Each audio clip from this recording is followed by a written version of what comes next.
Assalamualaikum warahmatullahi wabarakatuh. Kami dari tim Agroteknologi Universitas Gunadarma akan memperlihatkan proses pembuatan ekoenzim.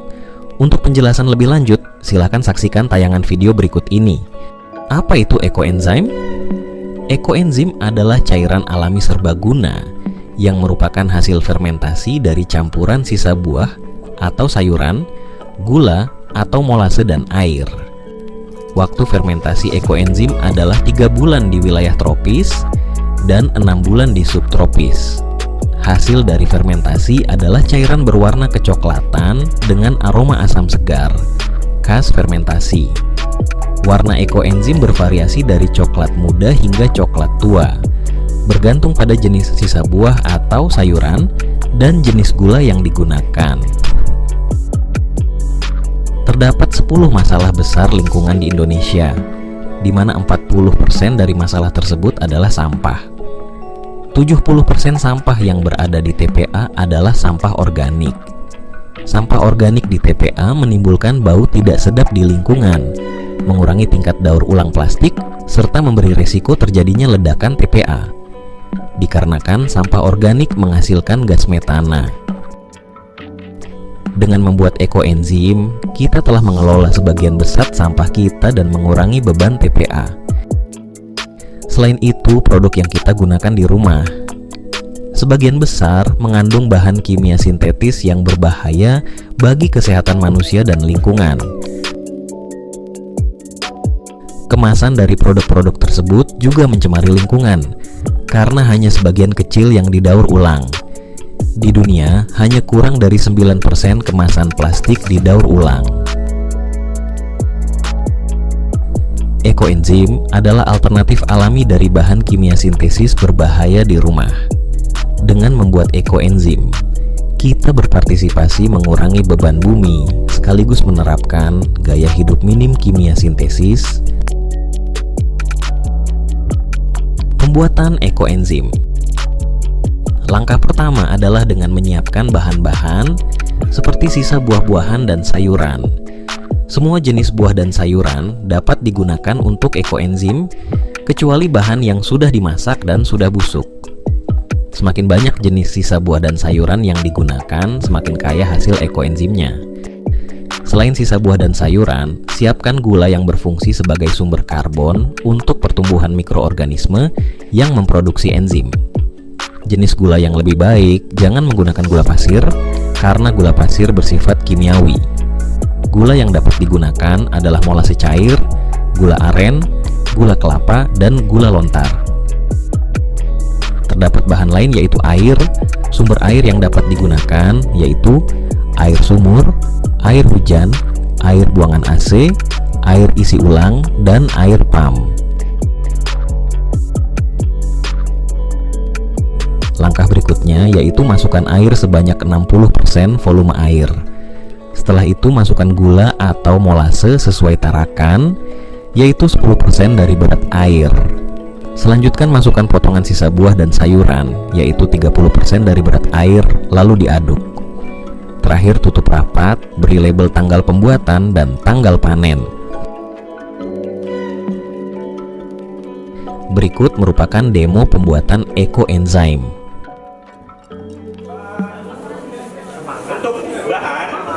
Sayuran atau buah itu biasanya sih bagusnya ya Bapak Ibu itu 5 jenis minimal 5 jenis.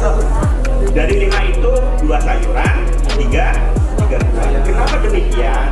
Kalau semakin banyak buah atau sayuran dimasukkan, itu akan memberikan variasi dari masing-masing bahan yang kita gunakan. Ya. Kalau misalkan biasanya sih saya lebih cenderung kalau jeruk mah pasti ada lah, kalau misalnya diperbanyak jeruk misalnya, karena itu akan bagus untuk ke aroma, begitu lebih muncul. Nah ini oke. Intinya nggak ada cabai ya, nggak ada. Boleh nanas ada. Ya sebetulnya bisa, tapi nanti kalau ibu pakai misalkan ke kulit buat misalnya itu panas gitu, kering kan, bikin kering sih sebetulnya kering. Ya dihindari. dihindari. Oke, kemudian untuk gula. Nah, gula nih. Untuk gula, jangan gunakan gula pasir. Kenapa? Karena itu kita nggak tahu apakah murni atau bahan kimia, pasti rata-rata bahan kimia. Terus satu lagi, jangan pakai gula merah. Biasanya pakai limbah dari kecap. Lebih baik kalau paling misalkan gula aren, apa gula aren kan mahal, yang mending pakai molase. Makanya praktek kali ini pakai molase. Molase itu hasilnya wangi. Kalau ada daun jeruk. Kalau punya saya yang obat kumur itu varian aromatiknya dengan daun jeruk. Karena lebih cenderung untuk banyak manfaatnya ke bakteri ya terutama. Nah, ini sedikit cerita juga. Kalau obat kumur yang dari enzim, ekoenzim yang saya dan tim buat, itu pernah nyoba Listerine nggak Bu di kumur? Itu kan bakal ya, maksudnya keras. Gimana ya rasanya? Keras maunya. Tapi kalau yang dari ekoenzim, ya ringan aja. Kayak air kita di kumur, sama sekali nggak kaku. Dan itu lebih cenderung ketelan pun masih aman karena kan kita tambahkan dengan sorbitol yang memang itu campuran yang ada biasa di pasta gigi. Yeah. Aman ya Arya? Oke.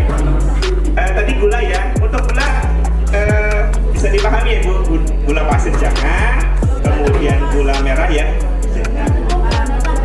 Gula tebu. Gula batu.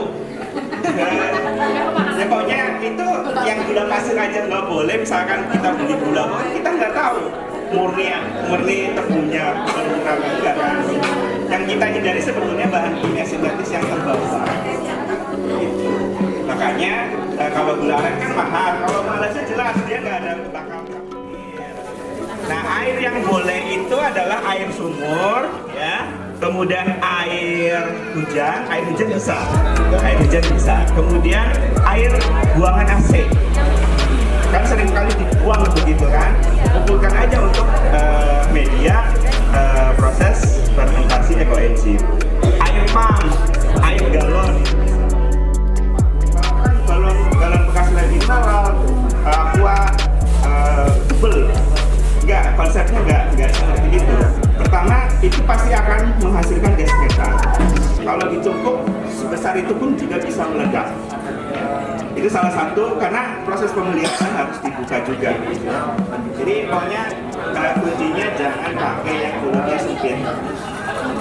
Kemudian, ukurannya bebas. Yang penting tadi lebar, kemudian bisa rapat.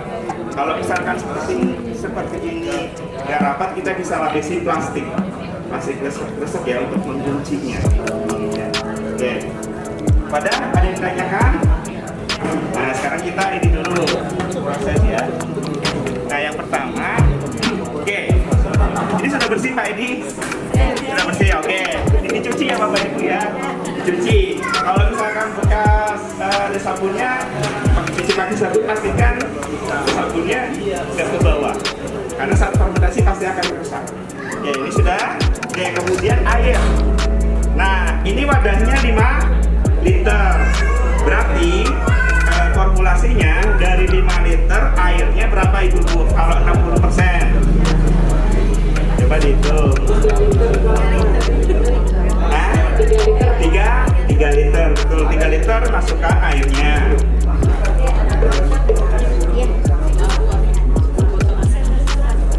Oke, 3 liter airnya masuk ya. Pokoknya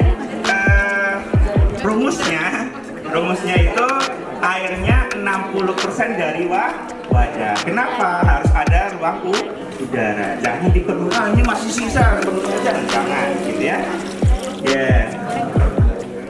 Supaya rata dulu, baru nanti molasenya atau gula itu 10% dari apa? Dari air. Berarti 10% dari 3 liter 300 mili. Nah, kita siapkan dulu, nggak apa-apa ya, sakit. 1 liter aja kali kalau kita nyebut ya.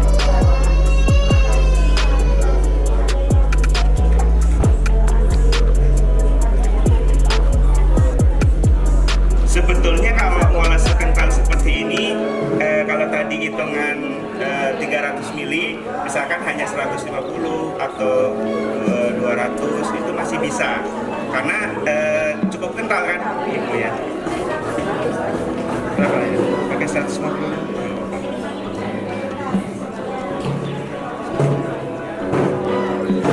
Cukup kental sih. Ya, masih.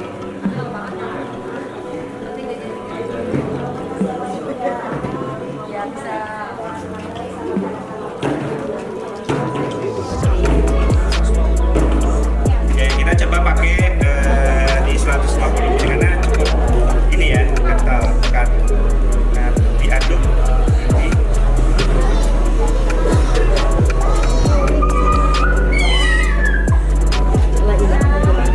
Kalau saya biasa bikinnya di wadahnya yang 150 liter. Jadi sekali panen 90 itu bisa buat setahun stok.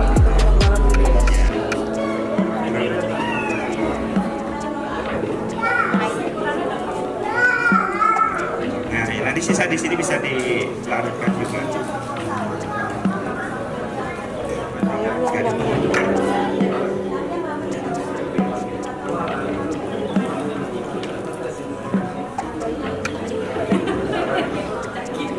Adukannya nggak ada, adukannya.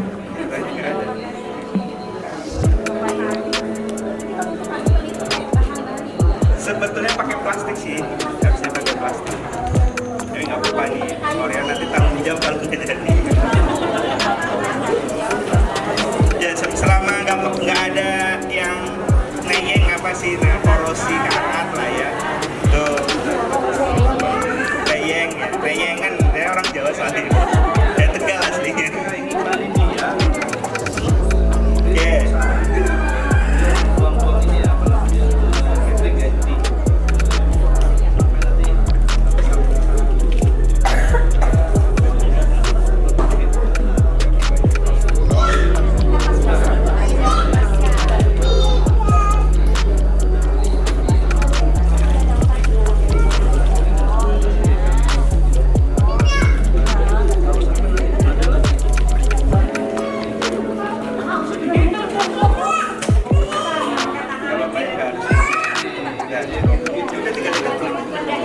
Oke. Setelah pastikan rata, sudah diaduk, baru masukkan bahannya. Ditimbang dulu. Bahannya itu adalah 30% dari apa Ibu? Air. Berarti berapa? Sekitar 900 gram ya. 906. Pak Alfa. Hampir sekilo ya.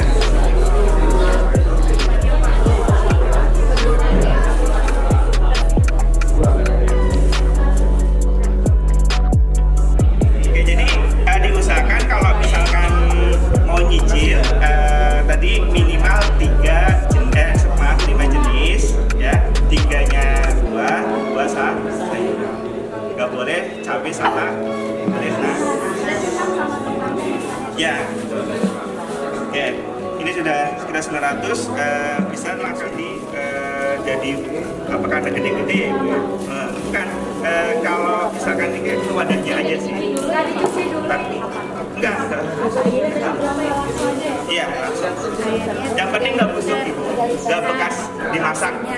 Nah kalau yang dimasak-masak ada sisa tuh di piring, kasihnya ke mangkok gitu, jangan masukin ke sini. Ya. Kalau kulit bawang kan Nggak masalah. Nggak apa-apa, langsung di ini aja. Yang penting bawangnya bukan dari tumis ya Bu. Kan biasa bawang direbus gitu. Yang penting nggak direbus, nggak ditumis, nggak digoreng karena itu sudah merusak kandungan dari. Coba lagi ya.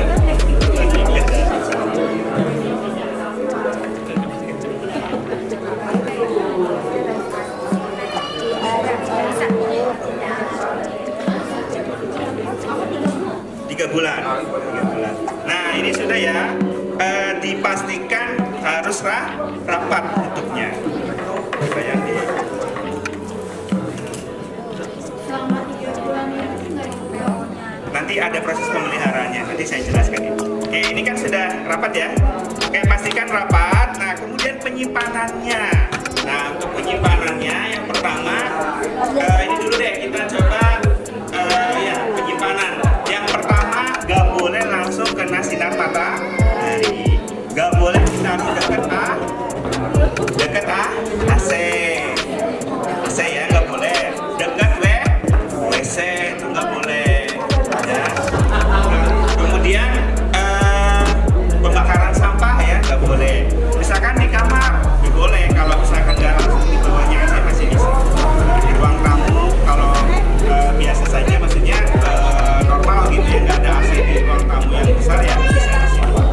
Yang intinya kalau di teras ya, misalkan teras seperti ini ya Ibu, nah itu nggak boleh samping sininya agak ke dalam, itu masih bisa. Yang penting nggak kena langsung sinar matahari. Oke, kemudian jauhkan dari bahan-bahan kimia. Jangan, kan itu biasanya kan harus sabun kita di situ kan Ibu, pokoknya jangan dicampur dengan bahan-bahan kimia. Oke, untuk penyimpanan ada yang ditanyakan? Kira-kira jelas ya Ibu? Nah, ini kerusakan pada larutan fermentasi. Misal di dalam seminggu ke depan itu muncul belatung, pasti ada biasanya belatung. Nah, berarti wadahnya kurang kan? Nah, atau yang kedua, bau got. Biasanya warnanya hitam tuh di larutan fermentasinya, hitam pekat, ada jamurnya. Nah, itu berarti pertama wadahnya nggak rapat ya, sama yang kemudian lokasi penyimpanannya. Itu satu hal yang harus diperhatikan. Nah, caranya, nah ini solusinya, kalau misalkan tadi ada belatung, biarkan, jangan dibuang gitu. Ambil wadahnya, taruh di jemur matahari selama salah. Oke, untuk perbaikan kerapatan wadah dicek lagi. Nah, kemudian berikutnya adalah pertama di 7 hari selama 3 hari full 30 menit dijemur, misalkan ya kayak ini aja, pagi sinar matahari selama 30 menit, tutup. Nah, dijemur, tutup. Nanti ada di materi saya ada. Jadi dijemur selama 30 menit, tarik lagi selama 3 hari. Lokasi penyimpanan. Untuk menghindari kontaminasi, tempatkan wadah larutan fermentasi di tempat yang tidak terkena sinar matahari langsung, memiliki sirkulasi udara yang baik, dan jauhkan dari wifi, WC, tong sampah, tempat pembakaran sampah, dan bahan-bahan kimia. Selama masa penyimpanan, kontrol larutan fermentasi dengan membuka penutup wadah pada usia seminggu, 7 hari, sebulan, 30 hari, dan 3 bulan, 90 hari. Jika terdapat belatung dan berbau got, maka perbaiki larutan fermentasi. Dan berikut merupakan cara untuk memperbaiki larutan fermentasi.